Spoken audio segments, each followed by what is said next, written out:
Good morning. On this lovely Monday morning, it is my pleasure and pride to invite all of you to participate in the international conference that has been organized by Bangalore University. As part of this international conference, which is virtual, I, Dr. Cynthia Menezes, professor in Canara Bank School of Management Studies, which is the MBA department of Bangalore University, take pride to invite all of you to participate. Along with the Department of Commerce, our department, the Management Department, has organized for you a gamut of lectures in various fields. The theme of our conference is recent trends in all business functions, that is in marketing, in HR, in finance, in banking, entrepreneurship. So we have arranged for you a range of lectures in various fields such as agribusiness and its trends and creativity and innovation in agribusiness laws, event management, how to be an entrepreneur, various topics we have arranged. So once again, I welcome all of you. Namaste.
Right.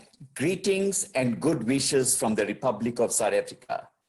My name is Dr. Rajendran Govender, and I bring you warm greetings from South Africa. I am absolutely thrilled to take part in this very, very interesting webinar. And the topic that I am going to be presenting today is leadership and management, the Mandela effect. Leadership is undergoing seismic shift. The new challenge is to inspire humanity. At a time of incredible social change, there is much talk about the leadership traits required to drive positive outcomes for humanity. But inspired by Nelson Mandela's legacy, we believe that the focus on leadership at this time of volatility and uncertainty is somewhat misplaced. The real challenge is to inspire humanity towards following a path to peace and prosperity for all. And Mandela's story provides insight into how building and sustaining a follower-driven movement can be achieved. The best leaders excel in the followers' eyes by being themselves and developing awareness about what shaped them into who they are. They are able to communicate, who am I? And Mandela seemed to understand this from a very, very early age. After his father's death in 1927, the young Mandela became the ward of Chief Jogintaba Dalindlebo, the acting regent of the Tembu nation. It was at the Tembu Royal Homestead that his personality and values took shape. He learned how a chief should listen to others, and this led him to be very, very patient. Mandela knew that his political uprising would lead to prosecution and confinement by the ruling government. Yet he was undeterred by the consequences of his actions. In the prime of his life, Mandela was imprisoned and stripped of possessions that often denote a leader, certain attire, actions, behaviors, and material goods. His sense of autonomy was lost, but rather than despair, his focus shifted to internal self-control and integrity. When he saw that his outer world was becoming confined, his interior world became bigger. Imprisoned, Mandela stood tall and spoke with a firm but humble voice, all of which commanded respect, not only for how he treated others, but how he expected to be treated by others, even those who would oppress him, such as the prison guards who controlled his life. After his incarceration, world leaders spoke of the human traits that evolved during his 27 years of imprisonment. His demeanor, behavior, and language embodied the anti-apartheid, which, after all, was built upon universal principles of equality and respect. Mandela became a role model and moved his followers to defy the racist policies of the South African government in a peaceful and dignified manner.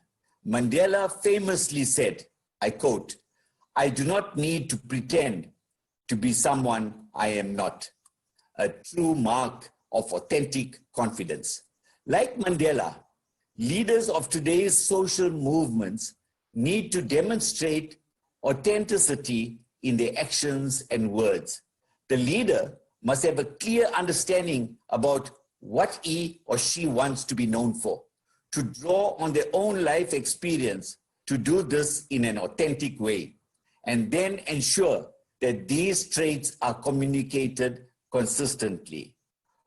Followers will give their hearts to figureheads who make them feel part of something and say, "You really matter," no matter how small their contributions may be.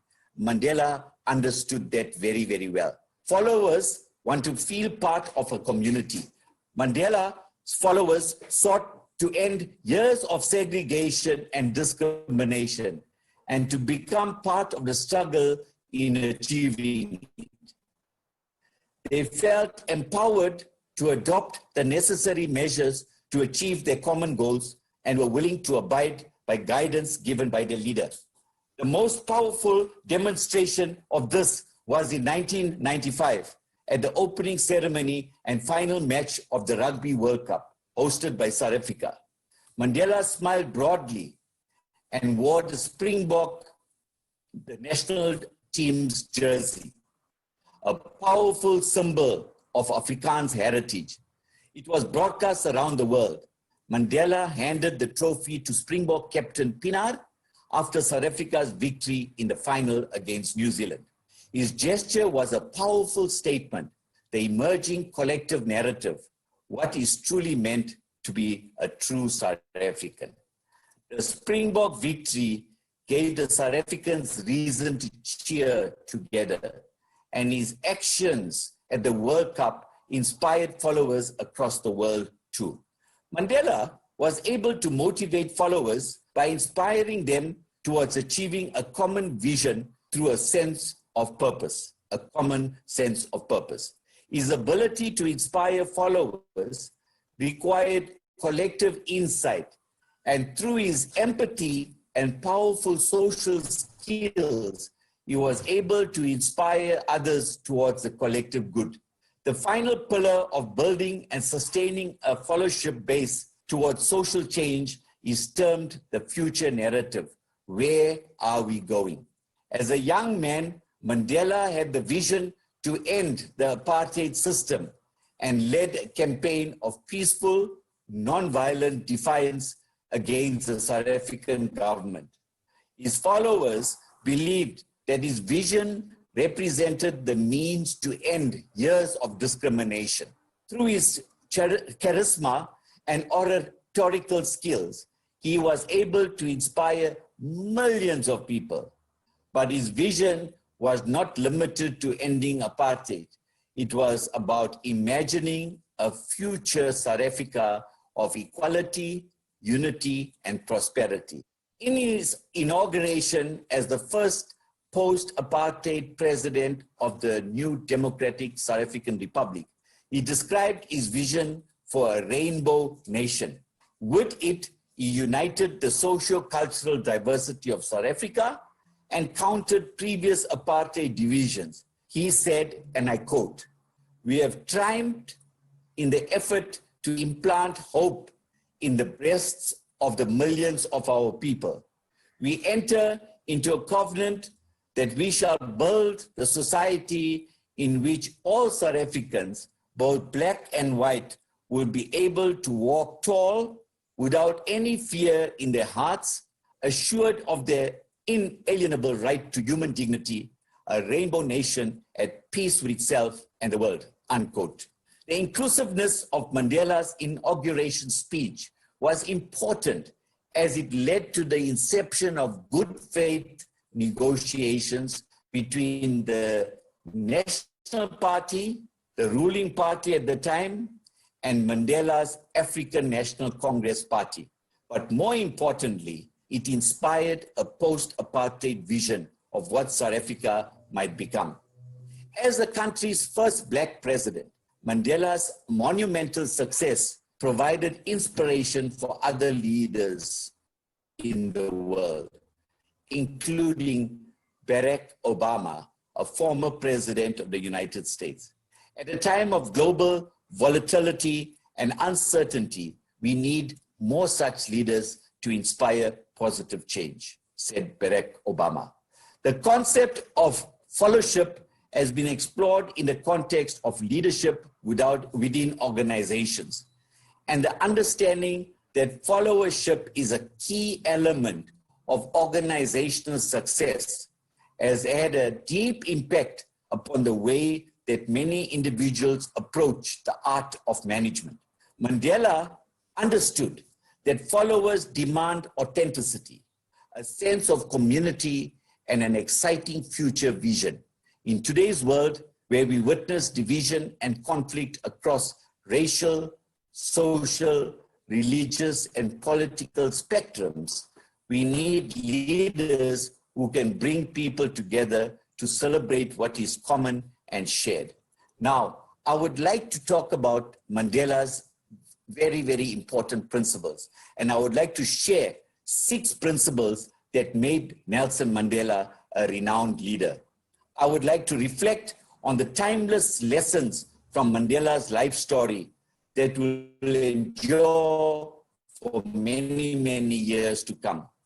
Mandela was a gifted visionary. He exercised a full range of cognitive, emotional, and behavioral abilities to bring about profound change in South Africa. All leaders who aspire to be more strategic can learn from Mandela's 6 key behaviors that distinguish him as a true strategic leader.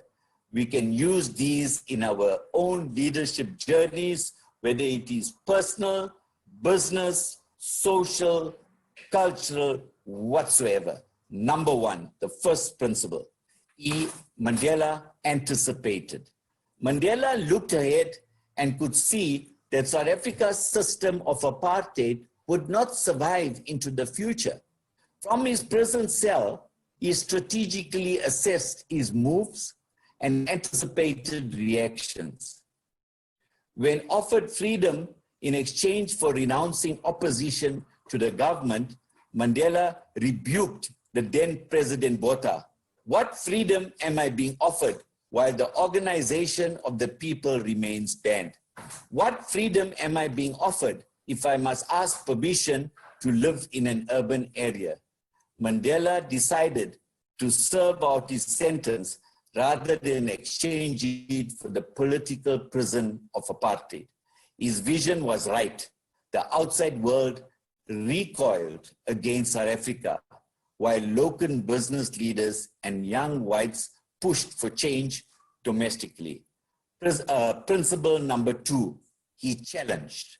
Mandela stood out among prisoners and guards as a man of principle and dignity, willing to sacrifice his life for his beliefs. Despite harsh prison life, Mandela mustered energy to challenge his keepers. He was unwilling to accept this, held a mirror up to the face of apartheid's leaders. Through word, deed, and symbol, he challenged the system that denied him liberty. Eventually, Botha's successor, F.W. de Klerk, called for democratic elections. And in doing so, he became South Africa, the president of South Africa, in a very rare, peaceful, and orderly transition from white minority to black majority rule. Mandela and de Klerk shared the Nobel Peace Prize in 1993 for their work for the peaceful termination of the evil apartheid regime and for laying the foundations for democratic South Africa. Principle number 3, Mandela interpreted. Mandela studied the errors of Robert Mugabe, the leader in the neighboring Zimbabwe, whose brutal dictatorship resulted in the country's demise. He recognized that South Africa would follow in Zimbabwe's footsteps unless he practiced racial harmony. That meant forgiving without forgetting and sharing power.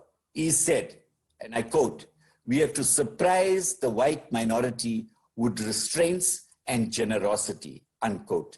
A master of symbolism, Mandela invited his prison guards to the presidential swearing-in ceremony, something that was unprecedented and not liked by Mandela's supporters.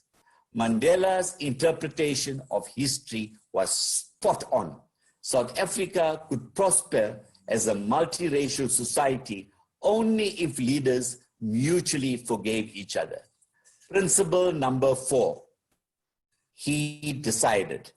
In 1993, a white man assassinated Chris Hani, a leader of the South African Communist Party, triggering a widespread demonstration against the declared government. Mandela, who was recently out of prison, had the guts to call for peace when people wanted revenge. He also made a courageous decision to use sports as a means of healing, believing that, I quote, "Sport has the power to unite people in a way that little else does," unquote. When the ban was lifted on South Africa's participation in the 1992 Olympics, Mandela at first opposed, but ultimately decided to support the mostly white athletes. I quote, "There is no doubt in my mind this is a correct decision," unquote. Mandela said, of the 95% delegation, only 8 were black. I would have liked the team to be a reflection of our population, but there has to be a starting point. Principle number 5, he aligned. After being elected South Africa's first black president, Mandela announced he would serve only 1 term, though 2 terms were permissible. He understood rallying the country and bridging diverse interests meant making room for others. Black supremacy was as depraved as white supremacy in his view. Mandela knew that over 1 billion people would watch his inaugural presidential address and used the speech and key plural pronouns, we, us, and our, to align a deeply divided nation around a common vision. I quote, "We understand it's still that there is no easy road to freedom. None of us acting alone can achieve success. We must therefore act together as a united people for national reconciliation, for nation building, and for the birth of a new world," unquote. And the last principle that we can learn from Nelson Mandela is that he learned. Mandela faced big questions about his release from prison. What to do with the faltering economy? For most of his life, Mandela was a socialist and even a Marxist. He was suspicious of free markets and private ownership, given the abuses he witnessed. He said, and I quote, "The nationalization of the mines, banks, and monopoly industries is the policy of the African National Congress, and a change or modification of our views in this regard is inconceivable," unquote. But then he came to learn that decades of socialism had done to the states of the former Soviet Union. His thinking took a sharp turn when he met leaders of the Communist parties of China and Vietnam who were striving to privatize state enterprises. They changed my views altogether, Mandela told a biographer. Mandela exemplifies how a strategic leader adjusts strategy and execution amid complex social, political, legal, and economic forces without compromising deeply held values. Leadership is not just about motivating people and creating political support for a strategy, but also about maintaining broad support through successive adjustments to the plan. Now, let us now pause and reflect on the key attributes of the ethical leadership and style of Nelson Mandela. The ethical leadership style is defined by the moral correctness of each decision that is made. Every leader who practices this leadership style must make an ethical decision that is correct for it to be effective, even if they do not realize what they are doing at the time. That creates an interesting question. How is it possible for leaders to choose an ethical risk consistently? Research from the West Virginia University in the United States of America suggests that there are 4 different observations a leader can make to determine if they are making an ethical choice. Number 1, would you make the same decision if your children were watching you implement the strategy in question? Number 2, would you feel okay about your decision if it was plastered on the front page of every newspaper in your community? Number 3, would you be comfortable receiving the same outcomes from someone else that you're about to place on others? And number 4, do you feel like the world would be a better place if people acted or behaved in the way that you're about to implement? The idea behind these 4 questions is simple, dear colleagues. If your answer can be yes to each of these questions, then you have decreased the risk of making an unethical decision. That creates a problem, however, from a leadership standpoint. Ethics becomes a foundation that is built on personal interpretations more than rigid facts. The correct decision to make becomes dependent upon the situational context. What might be right for one person in one situation could be wrong for that person in a different situation. The opposite could also be true. That's why it is very important to separate ethics from morality, even though the two are often conflated together. A moral system encompasses more than just behavior.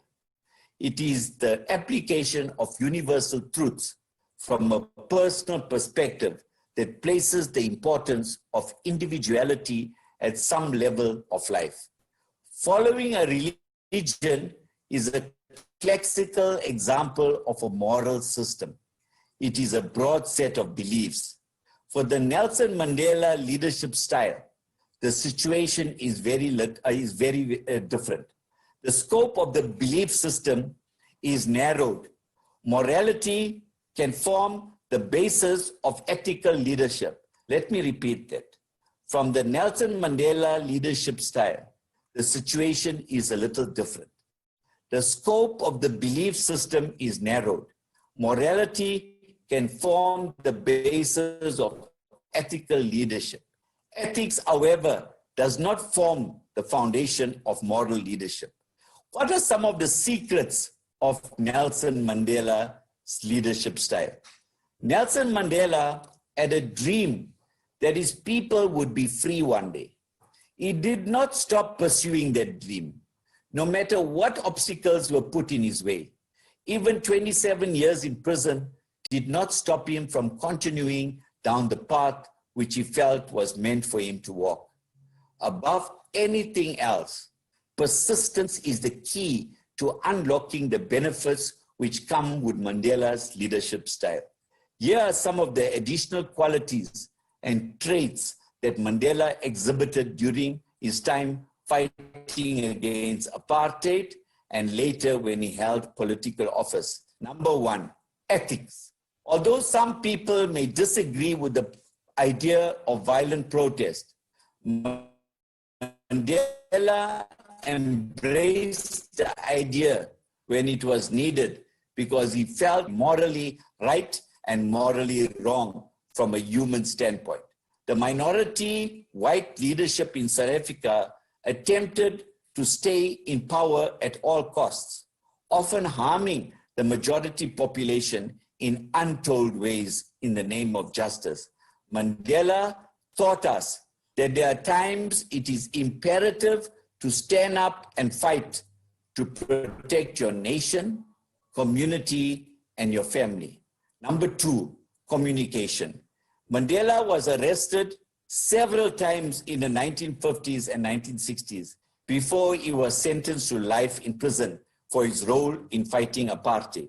Even though the government attempted to stop his ideas by cutting off his access to the rest of the population, Mandela is proof that a clearly communicated idea can continue to live on, even if the person who shared that idea is not physically present.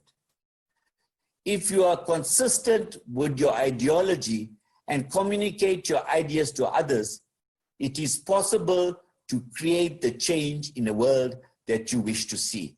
Thirdly, charisma. Mandela had great ideas for his people that would eventually lead them into a new South Africa. Without his charisma and passion, it is entirely possible that his ideas would have been ignored. There was a certain enthusiasm that Mandela provided, which created strong emotional connections with people. He was unafraid to do what he felt was necessary to stand up for his beliefs. This inspired many more people to stand up for what they believed as well, which eventually allowed them to form a new nation. Number four, inspiration. To inspire people, Mandela lived by a philosophy of showing people what he meant instead of telling them. By showing people his vision, he encouraged them to develop their own thoughts and understanding of what was important for an equal South Africa. Mandela would often travel throughout the country, delivering speeches and meeting with local leaders to discuss his ideas and show them results. By encouraging everyone to work together, it became possible to create a democratic nation out of the ashes of apartheid. Number five, transformation. Long before he began to publicly fight apartheid, Nelson Mandela was already transforming expectations within his country. With his partner, Oliver Tambo, he was able to open the first legal practice that was founded by Black South Africans in 1952. His work became part of the struggle to have people become aware of the Freedom Charter that circulated at the time. It was his idea that he deserved equality that began to light the fires of freedom in other people too. Nelson Mandela taught us the importance of standing up for what we think is right.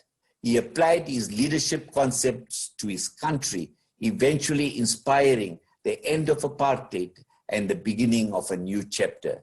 If it is time to start a new chapter in your life, Mandela's example is an excellent one to follow. Now, let us, in any business or social or personal situation, change management is often crucial, and sometimes change is often difficult to accept. But let us look at Nelson Mandela and change management. The South African transition from the apartheid regime to a multiracial democracy in the early 1990s was one of the most successful change management projects in history. It is commonly agreed that Nelson Mandela was the leading figure, and without him, things would have gone differently. Although the greatness of Nelson Mandela stands out, present-day change agents can get some new insights. He had a goal and got people moving for it. His own behavior was a shining example of how he wanted things to be. At the beginning of his professional life, Nelson Mandela started firstly with very small steps towards a long-term goal of a multiracial democracy. He received continuously strong feedback from his colleagues and his opponents, and he took and he accepted this feedback in a very gracious manner. Over 27 years in prison, Nelson Mandela minded people. He was able to lift the barriers between the black and white in South Africa. He did it on the basis of clear and strong values by creating a climate of trust and with the means of an open communication. He and his fellows were able to create the awareness for the need to change and the desire to be part of the change. On the basis, it was possible to build up the necessary knowledge and ability for the formal transition away from apartheid to the Rainbow Nation. But a lot of reinforcement is still needed to keep up and build further up the ability to live the multiracial Rainbow Nation. Nelson Mandela stimulated the network from the initiators to innovators, early adopters and the majority. It was a very long way, but it was possible to reach the critical mass of in favor of a peaceful transition. With hindsight, we look at Gladwell's adoption curve and see that it is the laggards who still today are trying hard to pull back the system into an old behavioral patterns, intentionally or unintentionally. Laggards exist on both sides, within the old white networks and within the new rich. Nelson Mandela changed the environment. The then South African government under Nelson Mandela tried hard to create a conducive environment for the transition. Information on the status and plans were openly dispersed. Rainbow Nation became quite a cool label and contributed to the new identity of the country. Broad incentives have actually been given to strengthen the Black empowerment drive. But as so much often with incentives, they still exist, although the effectiveness has always been questionable. Upgraded physical and digital infrastructure and new institutions have always been considered necessary conditions in times of change. Now, let us look at 5 lessons Nelson Mandela taught the world about change. And this can be easily adapted to any business, management, or leadership situation. Lesson number 1, passion produces perseverance. When you find a cause worth fighting for, you become passionate, and passion fuels the fires of perseverance. Opposed to the policies of his country's white minority government, Mandela led a non-violent action against apartheid in South Africa. It was a choice that landed him in prison for 27 years. He emerged from the incarceration and became South Africa's first ever Black president. It was the first time Mandela was able to vote in his own country. As with most innovators, Mandela's road to change was paved with enormous challenges, but he never gave up the fight. His passion for the cause was bigger than the bitterness and shame of his failures. He said, "The struggles is my life. I will continue fighting for freedom until the end of my days." If Mandela taught us anything, it was to build our lives and work around a noble cause. When you become engaged in something you deeply believe in, your energy rises and you become a magnet for people who share the same convictions. Adapt your strategies and tactics, but remain faithful to the cause. Lesson number 2, expect change to be messy. Business is wrought with obstacles.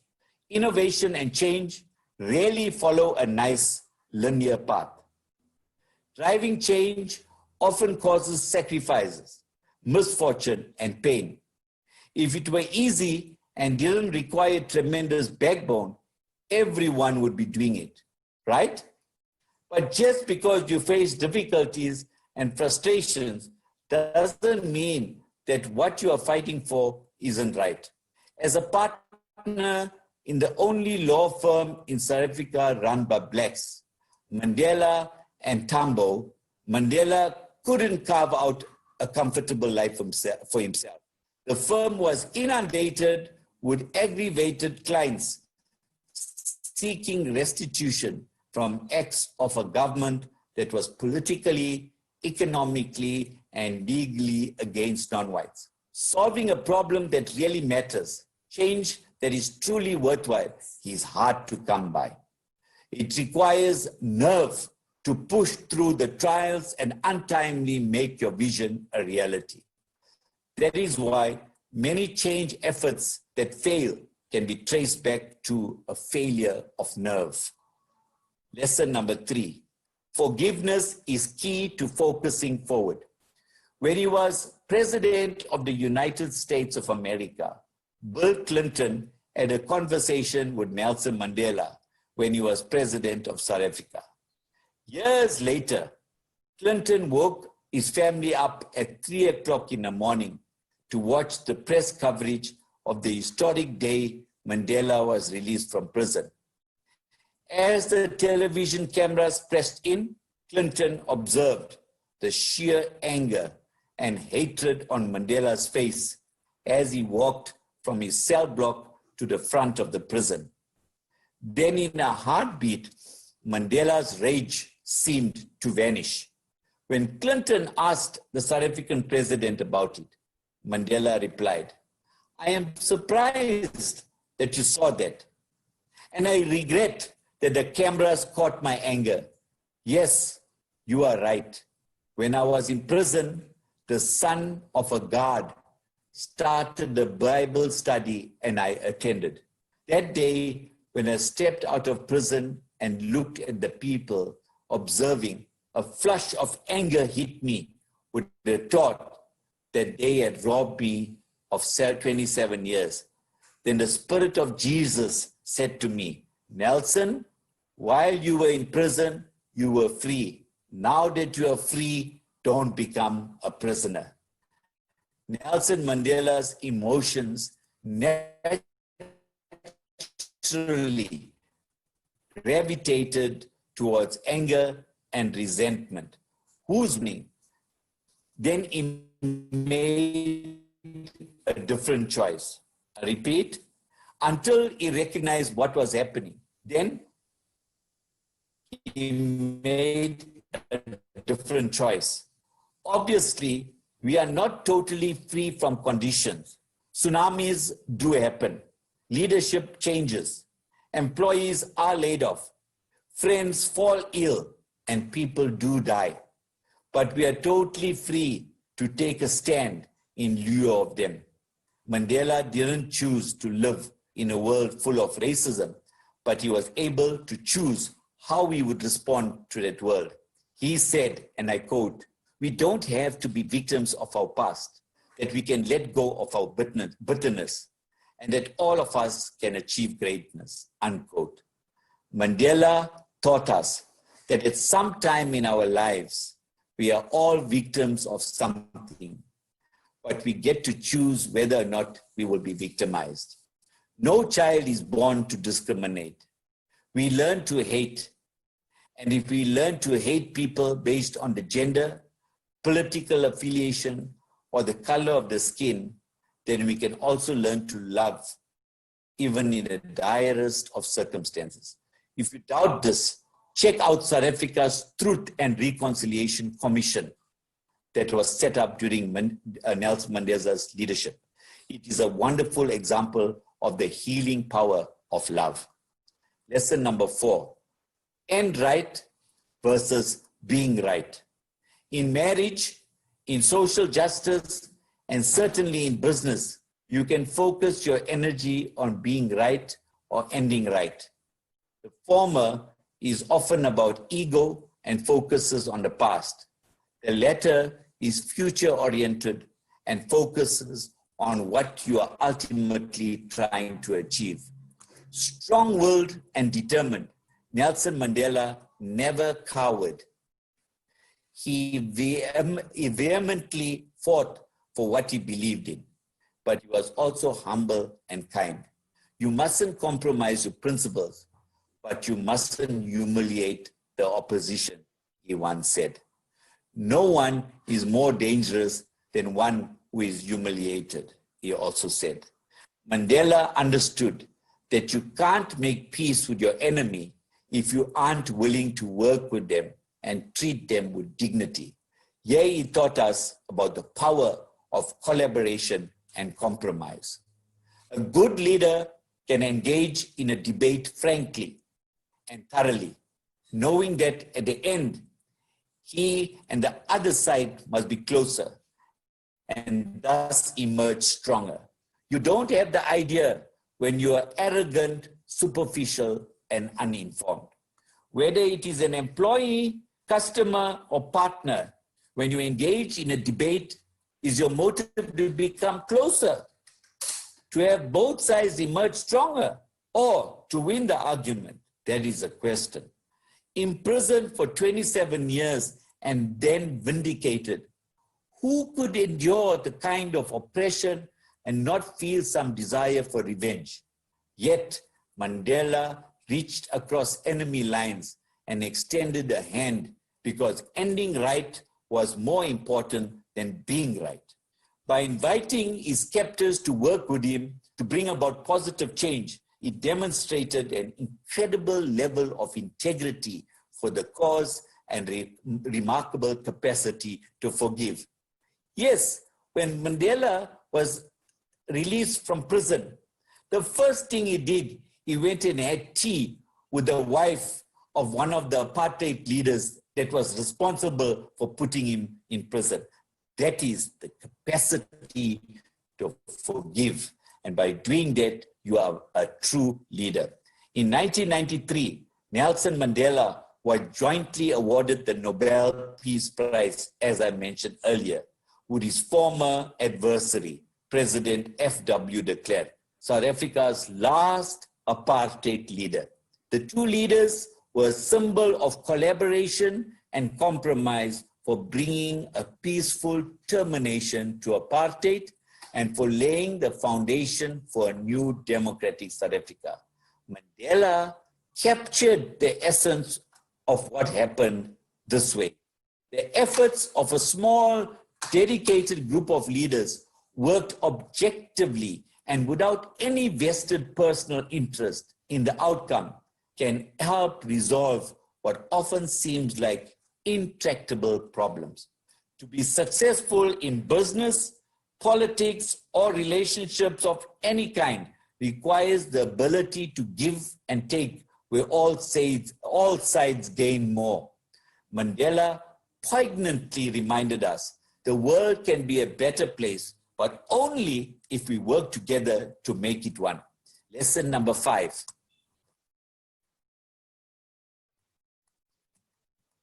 If there was a silver lining to his years of imprisonment, Mandela said it was to look in the mirror and create within himself that which he most wanted for South Africa: peace, reconciliation, equality, harmony, and freedom. This lesson is aptly entitled, Change Begins from the Inside Out. Perhaps his most profound impact and greatest legacy was to teach us through vivid, living, personal example to be human before anything else. Self-awareness is a sign of great leadership. Mandela understood that if he was going to lead his nation out of racial discrimination and into a peaceful democracy, he would have to be the change himself. Mandela understood that this difference starts with who we are and how we land on others as leaders. His joyful and infectious character sparked hope for millions of people who want to dream big and pursue the dreams without oppressive limitations, who want to live in a world of tolerance, inclusion, and hope. What constitutes a life of meaning and significance? How do we know what we have really lived? For what will we be best remembered for? Aren't these the questions we are all asking? Here's how Mandela saw it. What counts in life is not the mere fact that we have lived. It is what difference we have made to the lives of others that will determine the significance of the life we lead. Great leadership is generative. That is, it is concerned about the care and growth of future generations, helping them live with dignity and raising them to new levels of morality and motivation. On July 18, 2007, his 89th birthday, Mandela convened a group of independent global leaders and challenged them to speak truth to power, raise the voices of the voiceless, and offer hope where there is despair. He called them the elders. Mandela said, "Together we will work to support courage where there is fear, foster agreement where there is conflict, and inspire hope where there is despair." Since its founding 13 years ago, the elders have responded to Mandela's mandate, bolstering peace, responding to humanitarian crisis, promoting climate change and nuclear disarmament, eliminating child marriage, upholding equal rights for women, reuniting divided communities, and advancing the democratization of countries around the globe. The elders have pooled their influence to make the world better, and Mandela's legacy lives on. Desmond Tutu, another interesting and charismatic leader, called Nelson Mandela a moral colossus and a global icon of forgiveness and reconciliation. Mandela taught us that change is almost possible, even in the face of seemingly insurmountable odds. When gutsy leaders stand together, question the unquestionable, and challenge the status quo. There is no advantage in assuming that the world in which you live and work is stable and predictable. So change is inevitable. Imagine the impact you could have if you applied these lessons that I've just mentioned about Nelson Mandela. Now, in conclusion, dear colleagues, let us look very briefly at Nelson Mandela's transformational leadership. Nelson Mandela served as the president of South Africa from 1994 to 1999, but his impact as a transformational leader will last for countless decades. First of all, Mandela was a fantastic leader because he appreciated the power of symbols and the moral persuasiveness of genuine acts of kindness. By being a servant of others and engaging in simple random acts of kindness towards others, Mandela served as an inspiration to his subordinates as well as to other leaders. His recurring emphasis on forgiveness was incredible as well.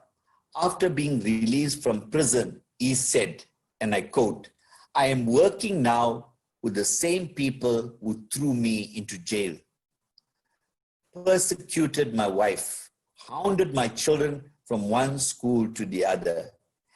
And I am one of those who are saying, let us forget the past and think of the present, unquote. It is this supernatural form of selflessness and forgiveness that continues to inspire others and transforms the views of society. He continued to set an example of reconciliation and vision for his countrymen. Not only did he set this bar, but he also expected his subordinates to live up to this expectation. He provided them with support they needed to accomplish greater things in life. Workers today can apply these philosophies in their everyday lives, as well as in a workplace. In fact, practicing forgiveness and support in your everyday life is the best way to put it into action. If you make compassion a part of who you are, it will naturally influence your role as a leader. Communication with subordinates is also a key component to the kind of transformational leadership Mandela practiced. He was in close contact with his subordinates and wasn't afraid to humble himself and serve them. Mandela possessed the perfect balance between relationship and task-oriented leadership styles. Mandela's legacy teaches us that transformational leadership goes much deeper than just the surface level. Making a lasting impact on any given group of people begins at the surface level. But in order to be truly effective, one must transcend to the deep and personal level. I hope that this presentation can inspire all potential leaders so that we all can strive in our quest to make society a better place to live in. I thank you, Dr. Raj Govender, Republic of South Africa. Thank you very much, sir. Your talk was indeed very refreshing as fresh rain. It was really delightful and impressive to listen to you. And I'm sure our students will take some important points home on what it is to be not only a good leader, but a great leader, and a great leader who has given definite results from apartheid to a free country. You being in South Africa must have really experienced the change, and coming from you, we are very grateful to have listened to you, sir. Once again, very warmly, I say from the Department of Management Studies, Bangalore University, thank you, heartfelt thank you once again. Namaste. Namaste, and all the best to the university and all the stakeholders that make the university such an important place to learn. Thank you so much. Thank you, sir.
Hello, everybody, and welcome to this presentation on entrepreneurial event management.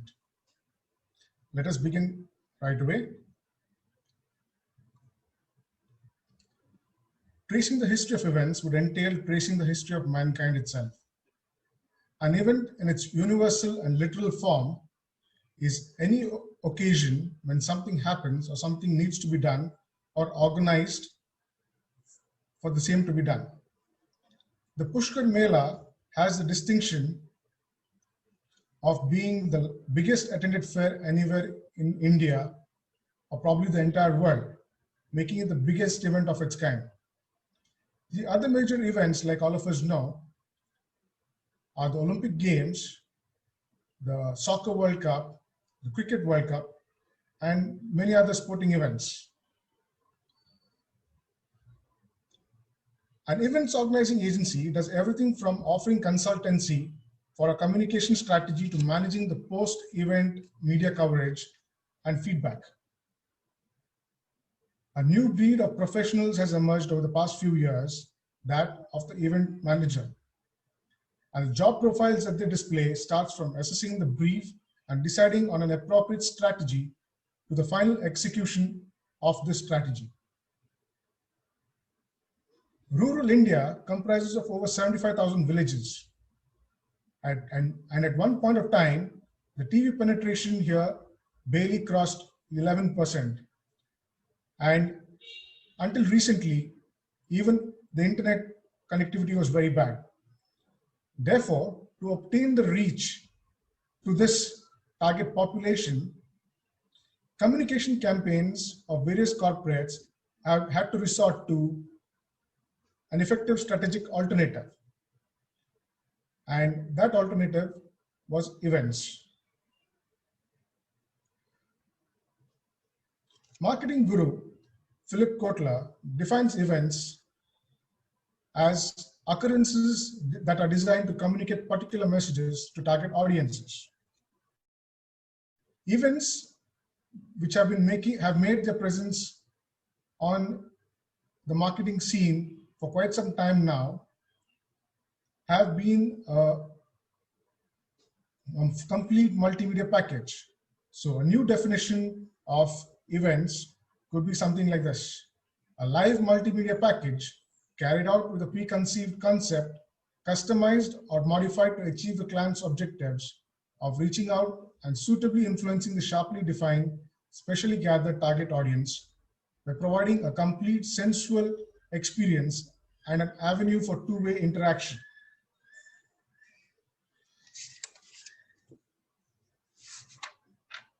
Event management. It is the management of an event which encompasses all activities involved in the planning, organizing, staffing, leading, and evaluation of an event. Event marketing involves canvassing for clients and arranging feedback for the creative concepts during and after the concept initiation so as to arrive at a customized package for the client, keeping the brand values and the target audience in mind. Let us come to the 5 C's of events. The 5 C's of events are conceptualization, that is, conceptualizing the creative idea, the ambience of the event, keeping in mind, again, the brand value that the event needs to reach out to the target audience. The second C is costing. Now that the concept has been conceptualized, a costing for the entire event can be arrived at. And it's very important at this time to keep in mind that certain safety margins need to be also incorporated in this costing, as a majority of the events will overshoot their budgets. The third C is canvassing. Canvassing for customers to whom the event can be marketed to or who need these events for their brands to reach the target audience. Sponsors, people who could associate with this particular event in addition to the customers, and also other networking components, canvassing for these. The fourth C is customization. Any event needs to be customized to a particular brand, the brand's personality, the budgets of the client, etc. No single event can be projected to all brands equally. And the final C, and the most important one of all, is carrying out, or rather executing the event according to the finalized concept.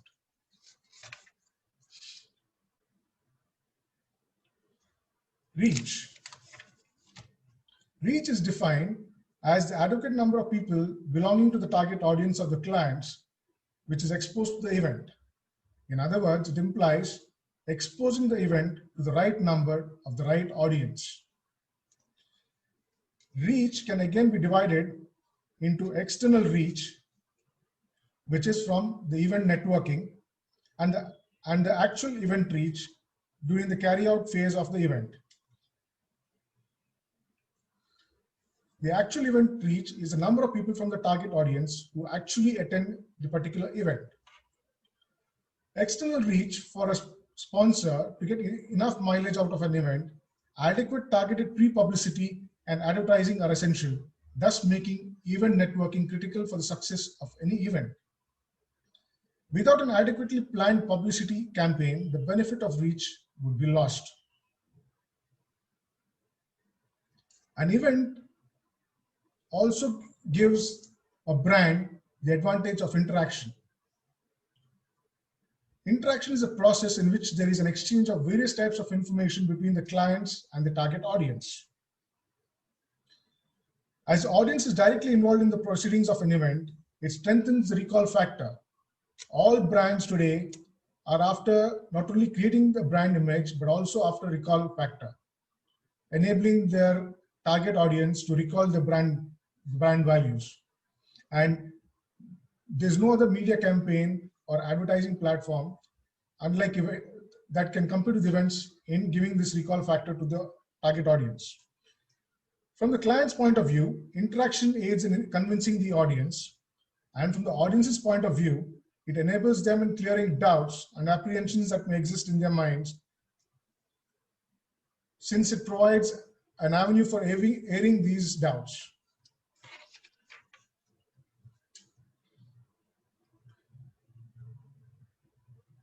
Interaction facilitates two-way communication between the client, brand, and target audience. Every event has certain interaction points. These are designated areas of the venue where the interaction takes place.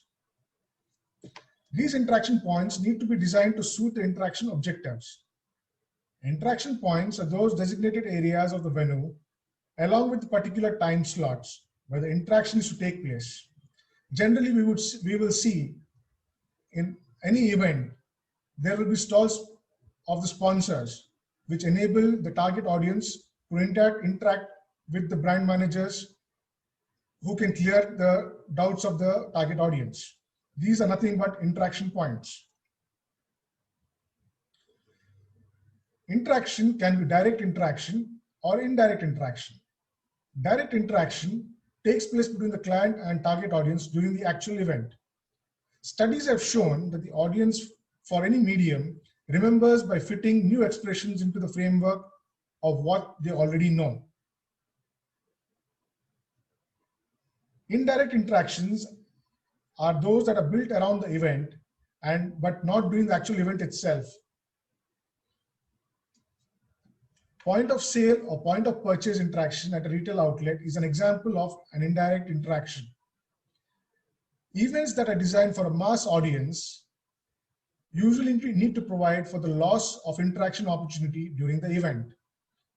Because during this mass targeted audience events, it is very difficult for the event manager or the brand managers to reach out to every individual target audience. So it is essential that certain post-event or pre-event messages are designed to be targeted at the audience. Therefore, event-related sales promotions and contests are extensively used as indirect interaction tools. Examples could be giving vouchers to the target audience for attending a particular event, which could be redeemed at a particular store of the brand. or certain questionnaires which can be answered by the target audience. And once they submit, they can get some discounts or promotional material from the brands, etc. Another important aspect of this interaction catalyst is the interaction catalyst or enablers. We all know that every event has a master of ceremonies, also called an anchor or compere, who holds the event together for the audience. In fact, literally taking the meaning of the term anchor, we see that just like an anchor holds a ship in place, it is the anchor who keeps the event on track. Different event categories have different terminology to denote the anchor, but essentially the concept remains the same. For example, in clubs and pubs, they call their anchors as disc jockeys. It is very important for the anchor to be in sync with the target audience, to feel the pulse of the audience. Just like a good DJ knows the pulse of the audience in a pub or a club. The attention, respect, and sharing of mutual feelings by the anchor leads a special touch to the event and hence needs thorough planning.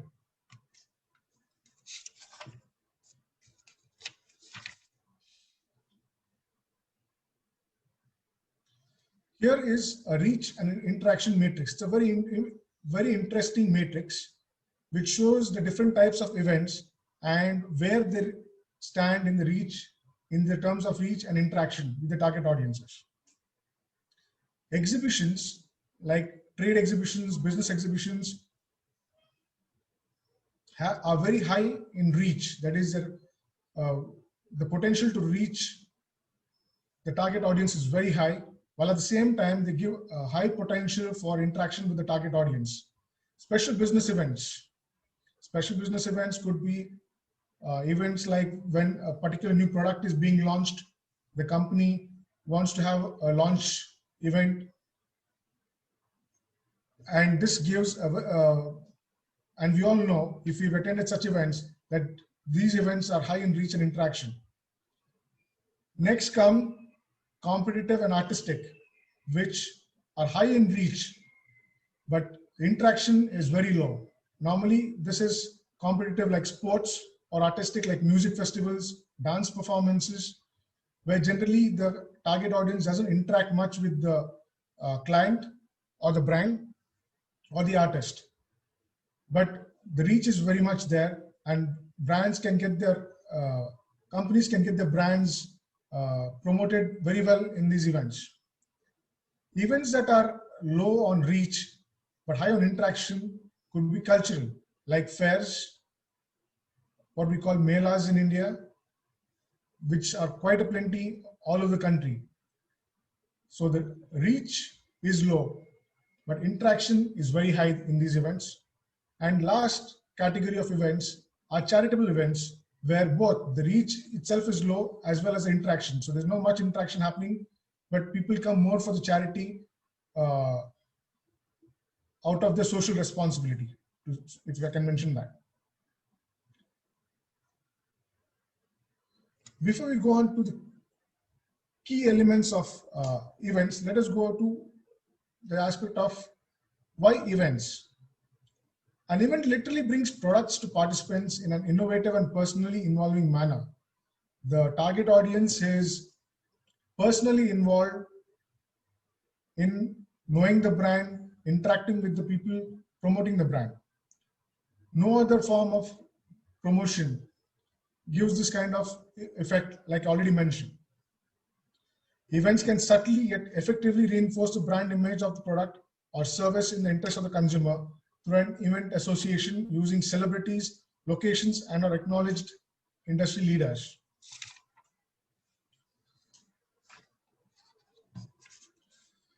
The key elements of an event are event infrastructure. These are the essential elements without which an event is not possible. These consist of the core concept, the concept depending on the brand, what the brand wants to project, and what concept and how it can, what particular event to choose. Like I already showed in the previous slide, we have competitive events, we have cultural events, we have charitable events, we have exhibitions and special business events. So what kind of event depends on the core brand value that the brand needs to project to its customers. Then the core people. The core people are the ones who want the brand to be presented to the target audience. The core talent is the sports person, if it's a sports event, musician, or a business personality who's going to attract the target audience to the particular event. The core structure, what kind of structure will the event have? And depending on the type of event, the core concept, this determines the core structure. The next element of an event is the target audience, the actual focus of the event apart from the brand. The clients, the sponsors of an event. The clients are the ones who make the event possible by sponsoring the same. Then come the event organizers, the people who manage the 5 C's of the event that we have already discussed earlier. These are the people who actually put the event in place. And it's very crucial to note here that unlike most of the media or advertising or marketing platforms where you can have trials and errors, generally an event is a one-time take. It's a success or a failure in one shot. So it's very critical that the event organizer has done his work, his or her work properly, keeping the 5 C's of an event in mind. The next key element is the venue, the location where an event is held. A location can be in-house or an external venue. An in-house venue is usually a conference hall of a business house if it is a business event. And it can also be an external venue like a stadium or an auditorium, public place. And the last element is media. Media is a specific communication mix designed to entice the target audience. Just having an event organized does not bring the target audience to an event. We need to tell people, we need to tell the target audience what the event is about, the purpose of the event, what is the brand, and like we already discussed, and we'll discuss in a little ahead also, that even the invitations or the pre-event campaign will bring the target, has to be targeted at the target audience to entice it to come for the event. This includes the pre-event campaign, giving the details of the time, the date, the venue, what is the speciality of this event, so that the target audience is enticed to attend that event. The next media mix is during or live during the event campaign. This could be a live telecast, and nowadays not only over television or radio, but even on the internet using social media like Facebook or Zoom, like we're doing now. And the media has also to be the post-event campaign. Post-event campaign is also very important because it is here where the actual reach and feedback on the event can be obtained, which is very essential for future planning, planning the future of the particular event campaign or the brand campaign. Yeah, we've reached the end of this presentation. Thank you for giving me this opportunity. We would be happy to take up any questions if there are any.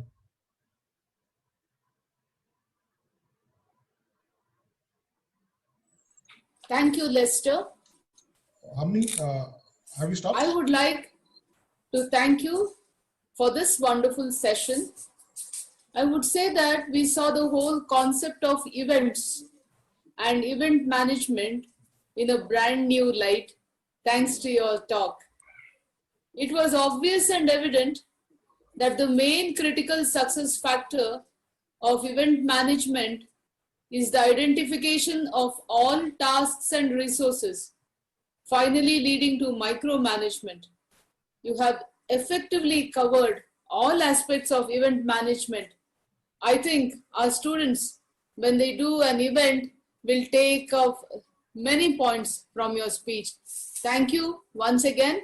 A warm gratitude from the Department of Management Studies. Namaste. Thank you.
I am Giridhar Prabhu and I am in agribusiness. Started in 1977 and our activity is to make nuts. Our production is to make cashew kernels out of raw cashew, which is a tree nut. Tree nuts are a category where in the world belongs to different climates, temperate, tropical, and we come in that genre. Raw cashew is a tropical produce and it comes from the coastal parts of India, and currently it is produced in more than 27 nations. What I have chosen to convey now is innovation in agribusiness. Agribusiness is a mundane business as much as any person with knowledge of the source and destination. The act of purchase is an act of sale by a farmer, and then an act of purchase by a trader. He pays for the material, holds it in inventory and sells it to another trader, and so on till it reaches a consumer. So one of the facts of agricultural produce is that it needs and has to be consumed. There are produce, for instance, black pepper, which can be stored for 5, 8, 10 years without much deterioration. But basically, all agricultural or all tree produce, they have a limitation on their storage. The farmer knows of this, the traders know of this, the consumer is made aware of this, by the nature of that produce. Where does innovation come in? Innovation is the tool of an entrepreneur. A basic produce can get transformed and we call it as an industry. For example, when wheat is consumed, it can be consumed directly by a consumer. It can be taken to a flour mill, or today you can have a mini flour mixie in your home and you can grind it to atta. You can use it as it is, and you have basically 5 or 7 versions of wheat products which are available to you in your neighborhood shop or now marketed by supermarket. In the case of rice, it has to be made from paddy.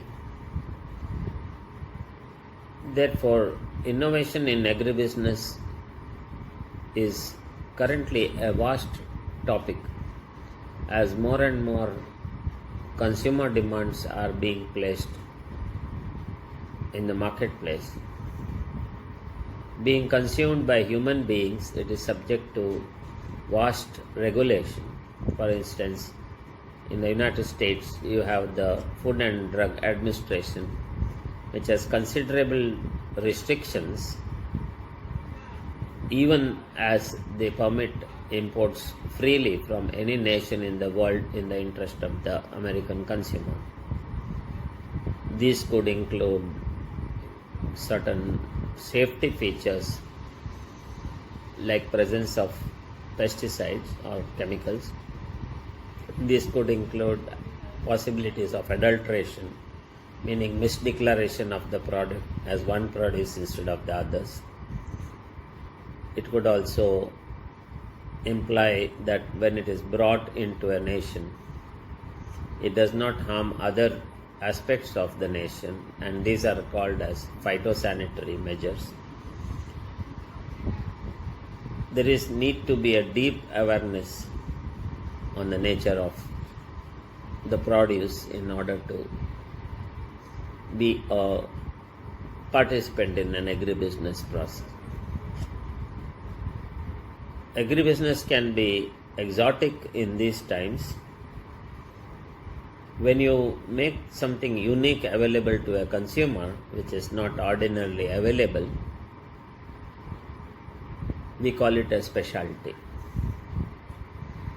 For example, we all know wine is made from grapes, so it is very much an agribusiness, but it is also alcohol. In Japan, sake is made from rice. In India, feni is a liquor made in Goa from cashew apple. In our region, there are tappers who take the sap of coconut and make it into toddy.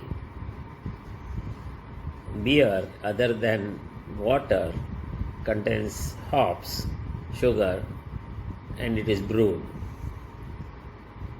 Therefore, there is no produce left in earth which is not processed and made available to a consumer. In agriculture, we talk of shortages and surpluses, and this is where a mastery of the political, economic and social aspects that makes trading or manufacture or further conversion very interesting. What is good about agriculture and processing is that it ultimately gets consumed, and it is not really understood whether agriculture business is easy or difficult, but it is definitely a business where there are more people participating than staying away, probably because of its very nature. Every producer has to sell, every consumer has to buy, we have a role. So in economics and management, we have had a lot of say on farming, trading, consumption, and it is one of the most dwelt on topics in the world at any given moment.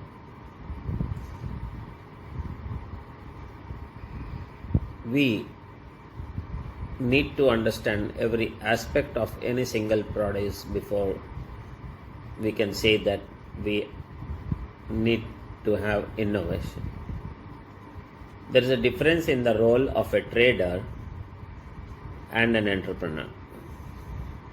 A trader's role comes in when he acts as a bridge between a producer and the ultimate consumer. So it could mean a series of traders.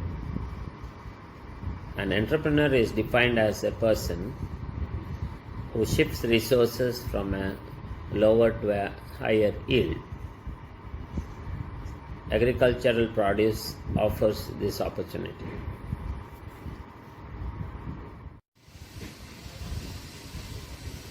The second session is for students to be guided by faculty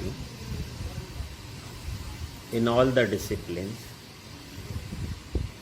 Agriculture and agribusiness is not confined to the manual anymore.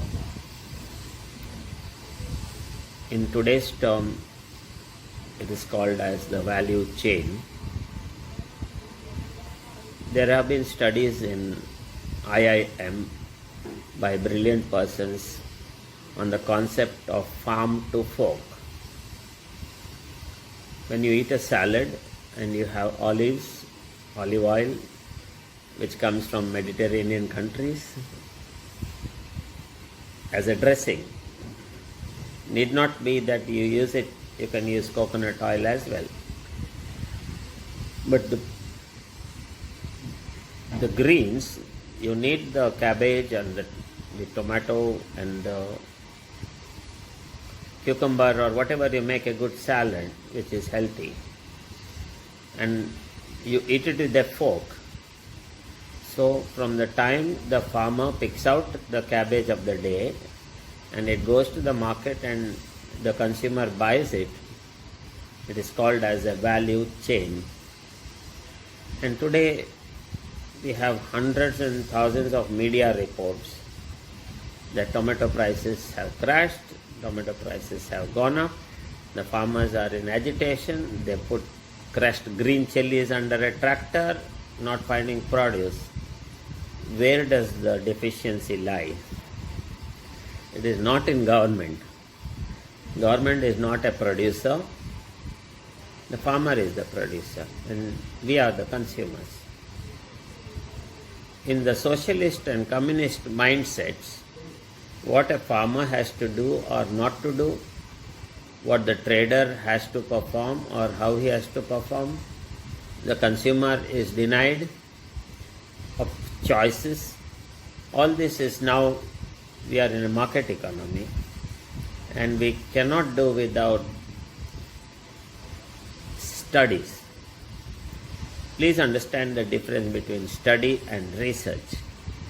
Research is for something that you do not have an answer for. You have to search for a problem, define the problem, and then studies will be incorporated in the research program, and with collection of data and information and study of past literature to come up with a solution to the problem.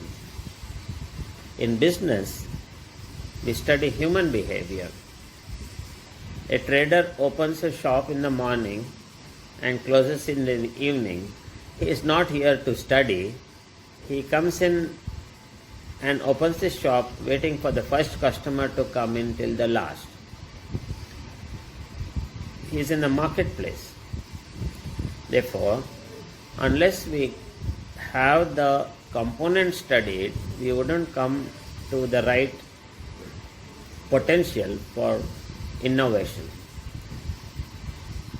Innovation also implies possible use of technology, or probably just simple instruments. And in India and in the world, there is a huge repertoire of instruments that assist us in the value chain. Therefore, innovation is a tool of an entrepreneur.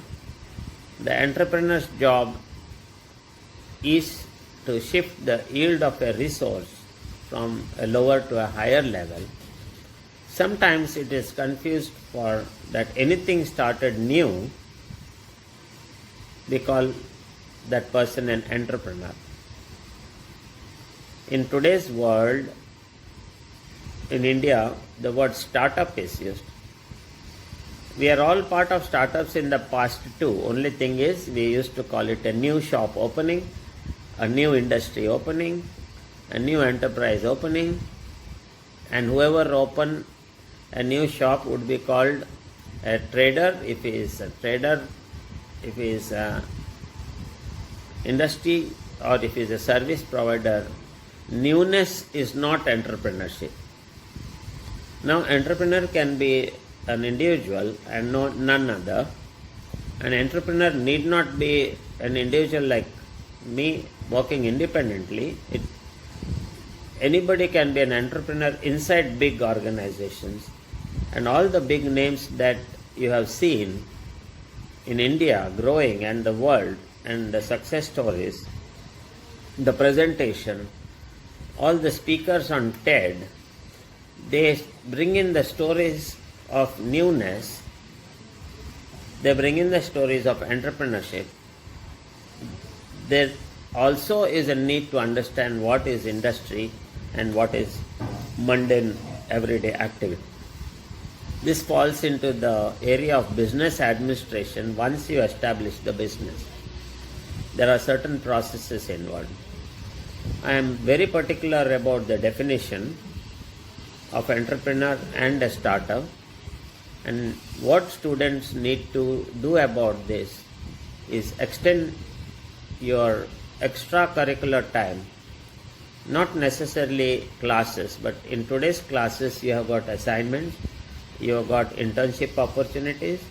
So spend that time usefully, that when you step out of your education, you would have known something special, something unique, something out of this world, something that no one has ever been told or no one has told you about.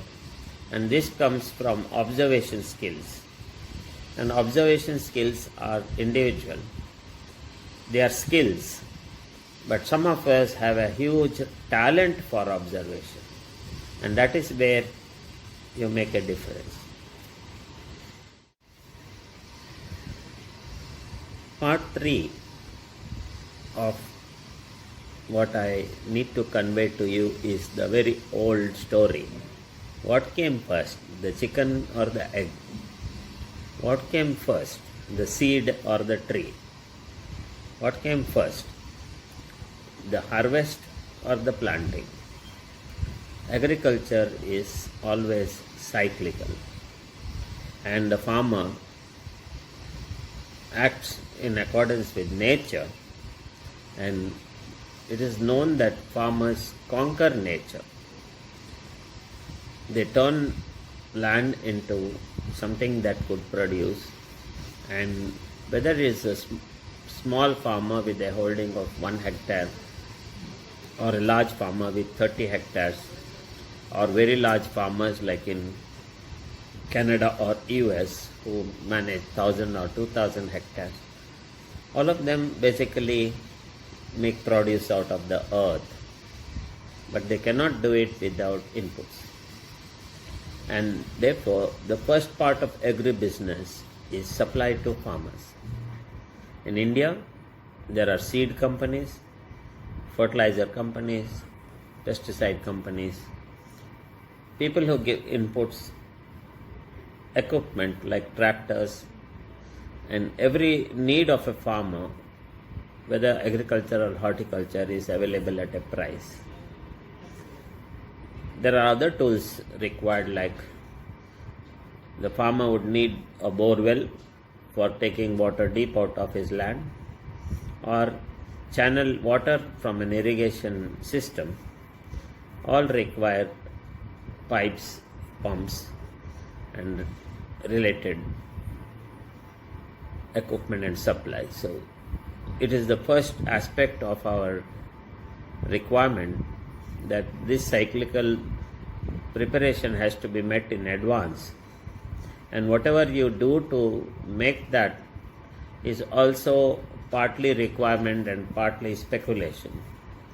Hence there is a lot of apprehension or joy when the farmer is on a road to prosperity, because after the harvest of the produce he enjoys the process of his income out of his land, and if he is a debt-free farmer, his income accrues for the next harvest, the preparations for it. He preserves some capital, which is his seed or the money to buy for the next harvest and take care of his family.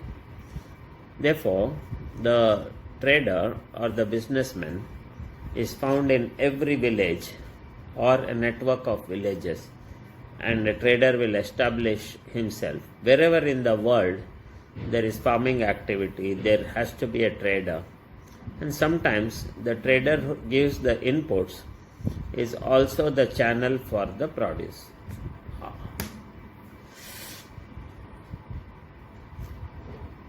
We come to the situation where we can say that agribusiness could be two-way, it can be two one-ways.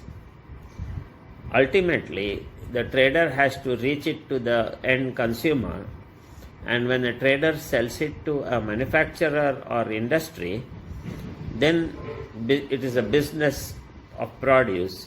The farmer is disconnected from the process, unless, like a sugar mill, the mill has to engage with the farmer directly, because sugarcane harvested has no other use than to go to the mill. So part of the study would be how much the farmer can retain without loss. For example, a horticultural farmer for arecanut, sometimes coconuts, the farmer can hold back. In the state of Kerala, coconuts are automatically done into copra and sold as copra because the production is huge. In other parts of the west coast, coconuts are used as a table nut, as a daily use. And if you go to the north, there are no coconut trees at all. So fresh coconuts are transported over a distance of 2000 kilometers and are available in the market, and therefore the transportation cost or the trader's cost goes up. I had the pleasure of drinking tender coconut in Allahabad, and it was almost available at the same price as in Bangalore.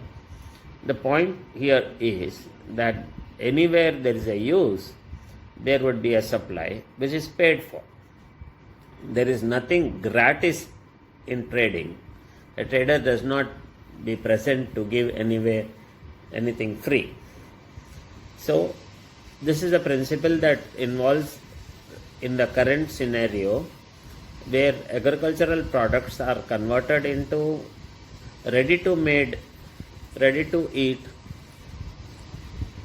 ready to consume products, and this involves a lot of technology which has made human development possible. I still remember at the age of 5 bringing milk in bottles by walking up half a kilometer to the booth. And today I go to a nearby shop and buy milk in sachets. So plastics have revolutionized how value-added business have flourished. And now plastics have a bad name because they are thrown into the open areas and not looked at as something very useful to convert the agricultural produce into something that reaches the consumers. And a huge development has taken place in packaging. We used to put things manually, and now there are machines which can make thousands of pouches per hour to now to half an hour. So the business of technology, and technology is coming forth in such a way that the economy of scale is coming in, and that is something worth noticing, because this is utility and value for our economies.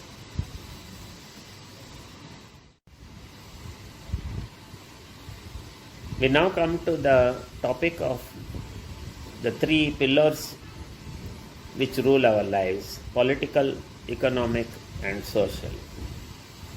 The political aspect of agribusiness is ultimately the first part connect with the farmers, and what we mean by political is not what politicians say or what comes in the newspaper, but the term politics is meant for the good of the people. It is a term coming from Aristotle. It is how we conduct ourselves in public through a democratic way, or a system established on democratic principles and institutions.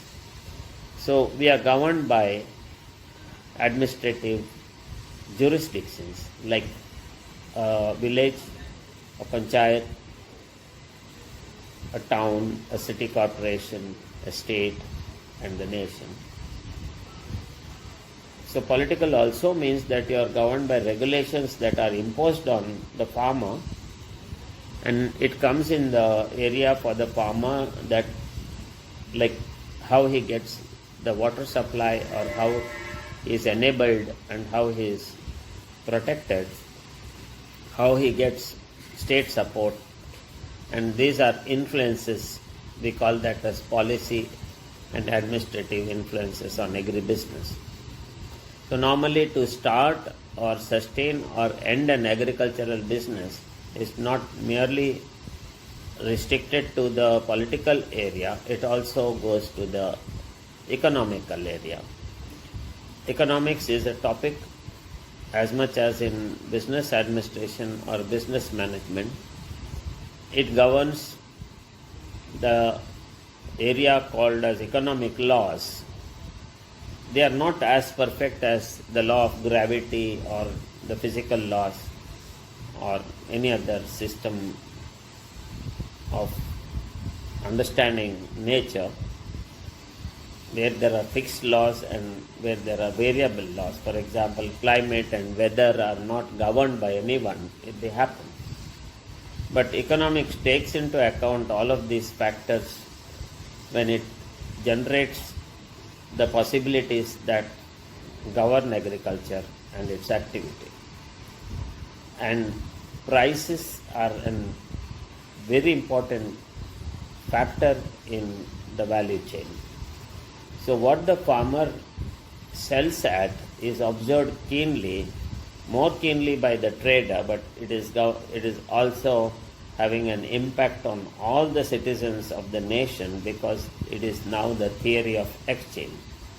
The farmer generates an excess from his own consumption and trades it with money, and he buys his requirements through money, or saves or spends, and this is part of what we call as the gross domestic product in terms of the quantities product, and gross value, which is called as national income.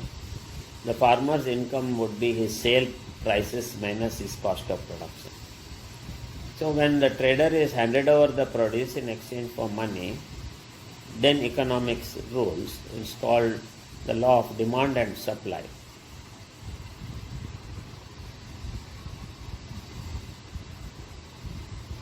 The law of demand and supply dictates that if anything is available in excess,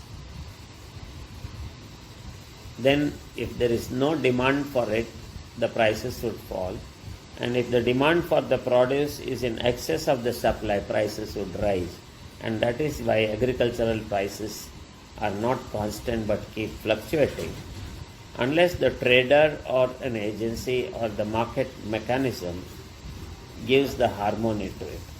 One of the good points of agriculture is that it is always in demand, now or forever, but agriculture produces limitations that it cannot be stored forever. We therefore come to the issue, the difficulties in doing business or the difficulties in doing agri-business. The trader or any person operating will have to take care that it does not deteriorate. And this is an economic fact that if the trader keeps back the merchandise for any reason, which is that there is a future demand for it or that there is no current demand for it, there is a cost incurred in keeping the stock, which is normally warehousing cost and interest cost because it is staying invested in. So Government of India is, through the Food Corporation of India, has got an enormous stock portfolio over rupees 1,30,000 crores out of procurement, which is kept back not because there is demand, but there is a need for food security for the whole nation, that should there be any shortfall at any point of time from one harvest to other or due to reasons beyond our control, then all the 130 crore people are not denied the availability of food. And the trader functions in such a way individually, so millions of farmers or traders interchange, and the trader's role is to make it available at that particular point in the community. And this is where it has been described in Unto This Last and Antyodaya, that the role of the trader is to die providing for the country. That is his basic function. Like a soldier is prepared to die for the security of the country, and the pastor or a preacher is prepared to give up his life for the sake of humanity, for protecting the values in life. So a trader's role is to take a produce from point A to point B, and that is called as time and place. The place function is to take it from the place of production to the place of consumption. The time function is to buy the produce at the time the farmer is willing to sell it at the time of the harvest and keep it and sell it at another time. But this is not happening in the case of fresh produce. Vegetables are harvested in the morning and transported immediately, and they should get consumed within 3 to 4 working days. But in today's time, cold storage and refrigeration and all other devices are there that people can get the produce at any time of the year, even in the fresh produce. So that is also part of agri business. And today, cold chain and business derived out of keeping things frozen and preserved is also big business. And there's also a big business in adding value either by making it look brighter and better on consumer choices. So the next would be, what is consumer behavior and social aspects that make agribusiness always worthwhile and viable. So consumer behavior is social. If today 10 lakh people decide to keep off from sugar, nothing in the world can make them eat sugar. If I drink my tea without sugar, if I don't use sugar at all, then you cannot force me.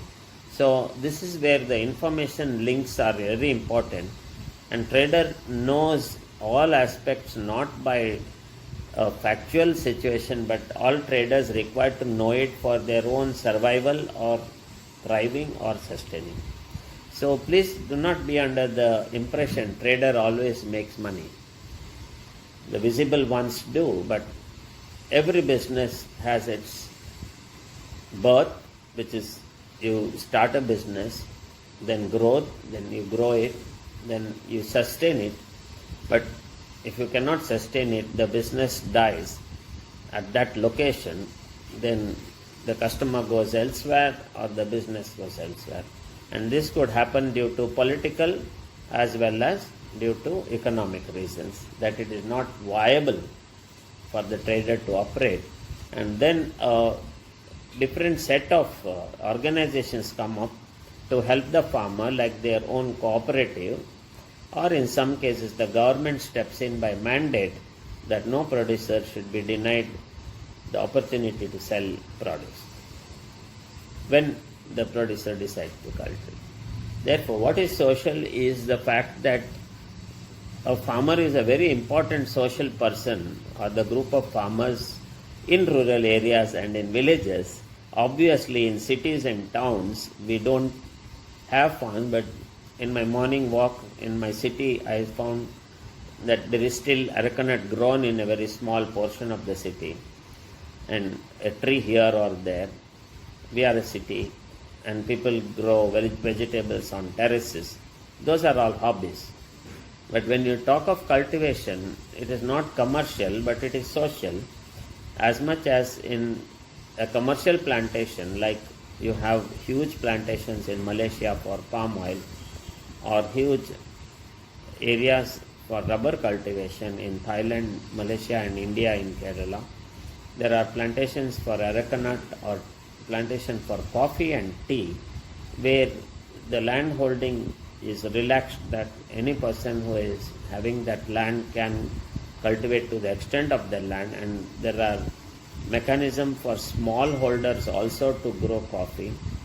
There are coffee plantations in Tamil Nadu where 9,000 are their members of society, that they have a self-help situation like in coffee and tea, and they produce either a specialty, it is called organic because they don't use chemical fertilizers, or that is a choice, or pesticide, and then ultimately they will consolidate their produce and make it available through channels to the consumer. And this part, what is social, is how we consume, and consumption means consumer behavior, and consumer behavior determines the sustainability or the thriving of the business. And here the businessman either can work based on his own social aspect of how he makes his profession or vocation successful, and if it is an organization, then like a supermarket chain, and commonly that is now there are we call that as chain stores, supermarkets, chain stores, and we have big names coming up, and all of them have a department, and that is usually called as staples. And even the basic requirement to enhanced requirement are made available in one place under mostly air-conditioned comforts, that the shopper experiences the pleasure of having choices. So increasing the number of choices is the purpose which is consumer oriented, and here there are costs. So if I choose to buy from a person who is in the market and she has got 2 or 3 items, and I would normally ask her, has she grown it or has she traded? She would answer it like smiley. I engage myself with all suppliers. I'm a very curious person on saying, where did this come from? Is it something that is of this region or not? And sometimes the traders don't answer because it's their secret, or sometimes they just say, I don't know, because they're not bothered to ask the wholesaler. But usually we know the different aspects of agriculture all over the world, and thanks to the internet now, thanks to various reports where enormous amounts are spent by government, and there are organizations devoted to agriculture who do a lot of studies or get these studies commissioned. So the life of a farmer, the needs of a farmer are definitely part of the social area. But the biggest social area is that we who are consumers and do not farm, we have to eat. We earn something else and somewhere else, and we pay for it in currency, and therefore everything is denoted in terms of a unit price per kilo, and how we consume it is our domain.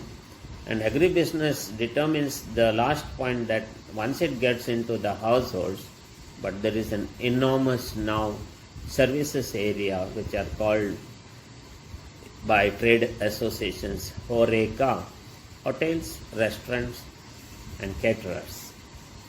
And I would also say that people who do ice creams, and they use the major portion milk. And we also have a big network whom we called as sweet makers or halwais. Length and breadth of the country, they are making sweets out of many agricultural products, and huge variations inside them, huge additions inside them, and make it presentable and at a cost. And then we have the indulgences, like we have the chefs, we have households who enjoy preparing and doing the preparations that make our life more enjoyable, and we are kind of specialists in that. Anything that is unique or new in the season, and it is sought after, because a little bit of statistics is that in poorer countries, a larger portion of the incomes, where a poor person's income is low, like 250 rupees a day, then the percentage spent on the feeding the family would be as high as 30 to 40%, and rest goes for clothing and other expenses and living expenses. But for a person who is well off, and it is very well mapped in the United States and European Union, and I would think that in India also it would be a guesswork. So the total percentage spent on eating, food and related aspects is about 11% of one's income, and maybe about 12 if you take into account the indulgences. But I'm not so sure about India, but I'm very sure that 130 crore people will keep on buying more and more, and in India, if it reaches the standards of the next best country, we'll be consuming a lot more, and there would be a definitely growth in agribusiness, which also means that there should be growth in the produce. So India is a very resourceful nation. We have water supply, but we are using it not very efficiently. We have the land, and anybody looking around would say that even if we kept back 25% of our area for rejuvenating forests, and a lot of forests and lot of other areas are available to do micro irrigation and agriculture. So we need to have nurturing of agricultural growth in order to generate more agribusiness. I now come upon summarizing what as a nation and what as people we should do. First thing is that we should study price fluctuations, because it is easy to blame the trader, easy to blame a system, and there is a hue and cry when prices go beyond proportion, and there is a hue and cry when prices crash and the farmer is hurt. So we are hearing about farmers' suicides because they cannot pay off their debts, and at the same time we are ignoring the fact that there are prosperous farmers as well, and farming itself cannot be like the software industry or chemical industry or otherwise where profits are high. The Prime Minister has given a very noble intention that the farmer's net income should double, and there is a lot of interpretation issues there. Farming should never be an unprofitable activity, nor should it mean just sustaining activity, or that farmers should produce it a lot and we are all going to be responsible for it. If the farmer naturally gives up cultivation, but in our district every year 2,000 acres of land are converted to non-agricultural uses for building homes, industries, and other aspects. And land use is an issue, but there is enough land even for both. What we need to concentrate is technology and human development. Technology, as much as reaching out to satellites and let us know exactly what is going on, we should not use it for exploiting the situation or the farmers as for personal gain or in terms of saying that I monopolize the business. A farmer would never tolerate a monopoly. A farmer, when he parts with his produce, is very careful and says that I should get the best realization. Even he would go another 10 kilometers if he knows that he gets a better price in the next town or village. Therefore, a farmer is very, very knowledgeable, and when he parts with the produce, is very sensitive about it and knows better. Therefore, when we look at it from a third-party perspective, other than a consumer or other than a trader or an industry, as a social person, it is very important for us to know what the consumers are voting for when they purchase. Are they giving up something? For example, we have a situation like tobacco. It's a big business.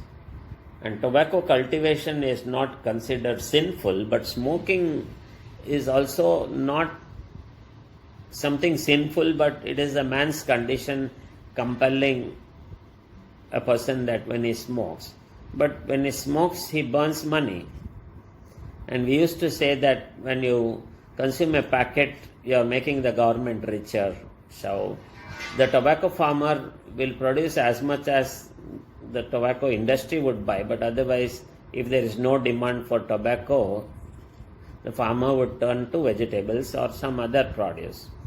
So therefore, we come to this study of the business that depends on agriculture, which means to do this, whether businesses will be individual, like if you look at any business in agriculture, 95% of the businesses are family businesses, and 5% of them are very large companies, which they can be studied for, where they are in a variety of manufactured products.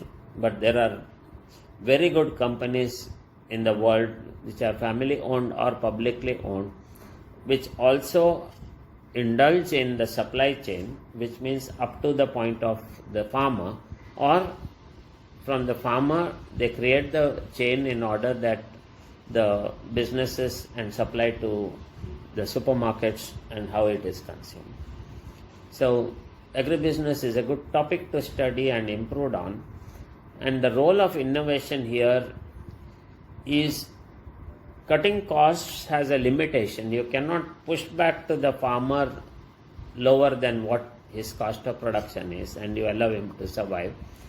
You can't kill the trader by saying that his margins should not be affected. So there is a huge element of requirements in engineering, in how public utilities behave, how the trains and the highways and the trucks and all that interconnected. So there is an enormous waste of agricultural produce in this country. There's enormous waste in the way we consume. Every hotel's leftovers are an evidence that there is more food on the table than what one can eat. And when we look at all the aspects, social, economic and political, we would say that there is immense potential in India for agribusinesses to integrate and network. And here the participation of the public by getting better informed, which means communications, there is need to tell the story about each produce so that customers get the satisfaction that they are consuming well. Nutrition labeling is compulsory now, and food safety standards are being imposed all the time, where adulteration is prevented, and the arena of enhancing taste and consumer liking is on the business, which means knowledge. and knowledge can be shared or given. And I would say that innovation will get spurred, and it will provide enormous opportunities for many people who have the passion or those who feel that they can make it a worthwhile activity. And it can be individual or it can be in organizations. So I wish you all the best, and come forth and be participating in agribusinesses to the extent that it is viable and as a free choice, because that would be the most sustainable business ever from now to eternity. And I thank you for the opportunity for sharing my views and experiences, and I would be available more often in the future to guide, mentor, or participate in programs where better value addition happens in any agriculture produce, not only in India but across the world. Thank you.